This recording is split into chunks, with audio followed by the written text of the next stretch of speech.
Alors, ce grand débat. Et moi, vous m'avez pas annoncé. Éric Revel, je vous ai pas annoncé? Bah non, 2 fois Rachel, mais pas... oui. Non, Et voilà. vous avez dit Éric Nolot, vous avez dit ça suffit. Non, mais il y a deux Éric. Éric Revel, Éric Nolot.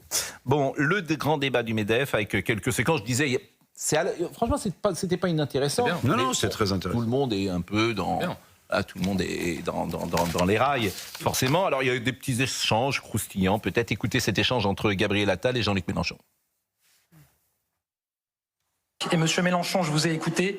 À votre place, j'aurais présenté des excuses pour les propos de Manon Aubry qui a qualifié des entrepreneurs français de nuisibles et de parasites.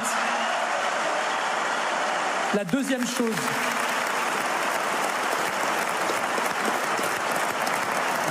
Bon, Gabriel Attal, alors, c'est le chouchou des patrons.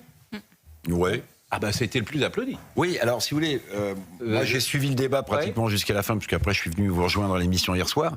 Il y a quelque chose quand même qui est assez nouveau, c'est que d'habitude quand Marine Le Pen ou un représentant du RN venait devant les patrons, c'était un silence. Là, elle a eu des applaudissements. Je pense que c'est la première fois dans une grand-messe du MEDEF que la candidate RN est applaudie. Mais vous avez raison, à l'applaudimètre, c'est plutôt Attal, Édouard Philippe.